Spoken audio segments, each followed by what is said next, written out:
তীব্র আন্দোলনের মুখে হেলিকপ্টারে করে সরকার প্রধানের পালিয়ে যাওয়া, নিরাপত্তা প্রহরীদের সামনে সরকার প্রধানের কার্যালয়ের প্রধান ফটক ভেঙে হাজারো লোকের প্রবেশ।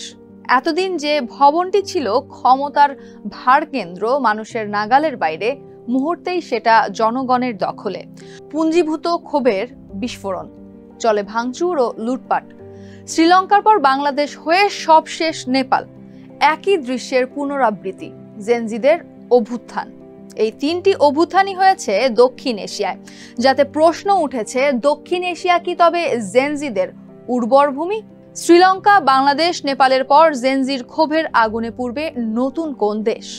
আল জাজিরার প্রতিবেদনের আলোকে এসবের খুঁটিনাটি জানাতে সঙ্গে আছি আমি রুবাইয়া এশা। কর্মসংস্থানের অভাব, দ্রব্যমূল্যের ঊর্ধ্বগতি ও বেকারত্বের গ্লানিতে হতাশায় জর্জরিত তরুণরা যখন সোশ্যাল মিডিয়ায় দেখে রাজনীতিবিদদের ছেলে মেয়েদের বিলাসবহুল জীবন, কাঙ্ক্ষিত চাকরি বরাদ্দ একটা নির্দিষ্ট শ্রেণীর জন্য, তখন তা ক্ষোভের সঞ্চার ঘটায় তরুণদের মাঝে।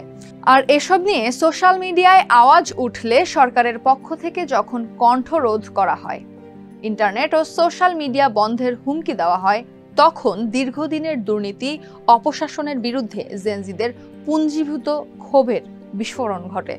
যে বিস্ফোরণে পতন হয়েছে বাংলাদেশ ও নেপালের সরকার, যার নেতৃত্বে ছিল জেনজি। তবে এ তালিকায় সবার আগে আসবে শ্রীলঙ্কার নাম, যদিও সে ক্ষোভের প্রেক্ষাপট ছিল একেবারেই ভিন্ন। 2022 সালের মার্চে ঋণ পরিশোধে ব্যর্থ হওয়ায় দেউলিয়ায় পরিণত হয় শ্রীলঙ্কা। দুর্বিষহ হয়ে ওঠে সাধারণ মানুষের জীবন। লম্বা সময় বিদ্যুৎ বিভ্রাট, জ্বালানি ও রান্নার গ্যাসের সংকট চরমে পৌঁছায়। মুদ্রাস্ফীতি 50% উপরে গেলে বাধ্য হয়ে রাস্তায় নামে সাধারণ মানুষ। দীর্ঘ 15 বছর শাসন করা প্রেসিডেন্ট গোটাবায়া রাজপক্ষের বাসভবন দখল করলে বিক্ষুব্ধ জনতা দেশ ছেড়ে পালান তিনি। জেনজির সরকার পতনের আন্দোলন নিয়ে শিকাগো বিশ্ববিদ্যালয়ের রাষ্ট্রবিজ্ঞানের সহযোগী অধ্যাপক পল স্ট্যানিল্যান্ড বলেন, দক্ষিণ এশিয়ার জন্য এটি একটি নাটকীয় পরিবর্তন। এই অঞ্চলে দীর্ঘদিন ধরেই বড় ধরনের রাজনৈতিক বিক্ষোভের আবাসস্থল হলেও খুব কমই শাসন ব্যবস্থার উৎখাত হয়েছে। তবে এটি এমন একটি বিশ্ব যেখানে ভিন্ন ধরনের অভ্যুত্থান হচ্ছে, রাজনৈতিক সংঘাতের মূল রূপও ভিন্ন। বিশ্লেষকদের মতে শ্রীলঙ্কা, বাংলাদেশ এবং নেপালে হওয়া প্রতিটি আন্দোলনের নির্দিষ্ট ইতিহাস এবং ভিন্ন ভিন্ন কারণ রয়েছে, তবে তারা একে অপরকে দেখে অনুপ্রাণিত হয়েছে। বিশ্লেষকদের মতে ইতোমধ্যে দুইটি অর্থনৈতিক মন্দার সম্মুখীন হয়েছে জেনজি। 2008-9 সালে বিশ্ব অর্থনৈতিক মন্দা ও কোভিড-19 মহামারীর সময়, বিশেষ করে মহামারীর সময়ে তরুণরা একে অন্যের সঙ্গে বিচ্ছিন্ন হয়ে পড়ে। এতে ডিজিটাল প্ল্যাটফর্মের ব্যবহার অভূতপূর্ব পর্যায়ে বেড়ে যায়। তথ্য আদান প্রদান থেকে শুরু করে প্রতিবাদ, সবকিছুই সোশ্যাল মিডিয়া নির্ভর হয়ে পড়ে। তরুণরা বুঝতে পারে দাদা দাদির বয়সীদের দ্বারা শাসিত হচ্ছে তারা, তাদেরকে দেওয়া প্রতিশ্রুতি রাখছে না সরকার। অনিয়ম ও দুর্নীতিতে জড়িয়ে পড়ায় কর্মক্ষেত্রে সুযোগ বঞ্চিত হতে হচ্ছে তাদের। এর বিরুদ্ধেই প্রতিবাদ শুরু করে তরুণরা। আন্দোলনের সময় স্পষ্ট কোনো নেতৃত্ব না থাকায় পরবর্তীতে কে দেশের হাল ধরবে কিংবা কি পরিকল্পনা নেবে তা পরিষ্কার নয়। তাছাড়া সরকার পতনের পরপরই সব বদলে যাবে এমন উচ্চ প্রত্যাশার সঙ্গেও বাস্তবতার মিল খুঁজে পাওয়া কঠিন। অর্থনীতি, নীতি পরিবর্তন কিংবা প্রশাসনিক সংস্কার সময় সাপেক্ষ। তাছাড়া অনেক সময় রাজনৈতিক নেতা কিংবা পুরাতন পার্টি ব্যবস্থা আন্দোলন দখল করে নিতে পারে। এলিটদের দ্বারা পুনরায় শোষিত হওয়ার সম্ভাবনা থাকে। এর বাইরে ভিন্ন ভিন্ন সামাজিক অবস্থান, ধর্মীয় ও আঞ্চলিক পার্থক্যও তো আছেই, যা তরুণদের ঐক্য ফাটল ধরাতে পারে। কলম্বো থেকে ঢাকা হয়ে কাঠমান্ডু, জেনজির এই অভ্যুত্থান এখানেই থামবে না বলে মনে করেন অনেক বিশ্লেষক।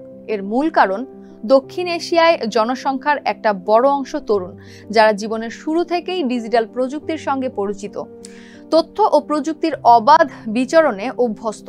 বিশ্বের কোন প্রান্তে কি হচ্ছে সহজেই সে খবর জানতে পারছেন তারা, যে কারণে অর্থনৈতিক টানাপোড়েন, দ্রব্যমূল্যের ঊর্ধ্বগতি, কর্মসংস্থানের অভাব, বৈষম্য কিংবা সরকারের দায়িত্ব পালনে অবহেলার বিষয়ে সোশ্যাল মিডিয়া প্ল্যাটফর্মে সোচ্চার হচ্ছেন জেনজি।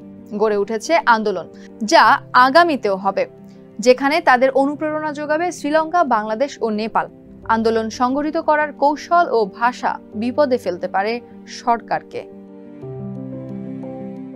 জেনজির এমন আন্দোলন বেশ যুক্তিসঙ্গত বলে মনে করেন কলম্বিয়া বিশ্ববিদ্যালয়ের আন্তর্জাতিক বিষয়ক প্রোগ্রামের মাস্টার্সের অনুষদ পরিচালক রুমেল হাসান।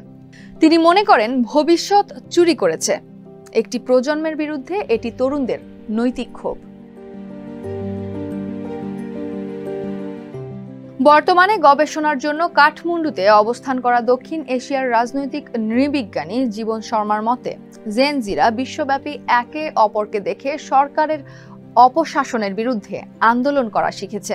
এক্ষেত্রে সোশ্যাল মিডিয়ায় হ্যাশট্যাগ প্রচারণা গুরুত্বপূর্ণ ভূমিকা পালন করছে।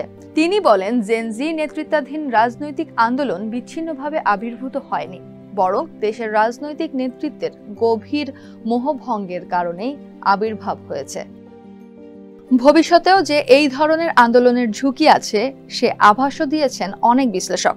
এক্ষেত্রে কোথায় আন্দোলন সংগঠিত হতে পারে সে ব্যাপারে তাদের ভাষ্য, যেখানে তরুণ বেকারত্বের হার বেশি এবং চাকরির সুযোগ কম, সরকারের প্রতি তরুণদের আস্থা নেই, যেখানে সরকার দুর্নীতি, স্বজনপ্রীতি ও প্রশাসনিকভাবে দুর্বল, সেখানে তরুণরা সোশ্যাল মিডিয়ায় আন্দোলন গড়ে তুলতে পারে, রাস্তায়ও নামতে পারে। এক্ষেত্রে দক্ষিণ এশিয়ায় যেহেতু সামাজিক ও অর্থনৈতিক বৈষম্য বেশি এবং যুব সমাজ বেশি সক্রিয়, তাই দক্ষিণ এশিয়ায় জেনজির আন্দোলন আগামীতেও দেখা যেতে পারে, যা নাড়িয়ে দিতে পারে সরকারের ভিত।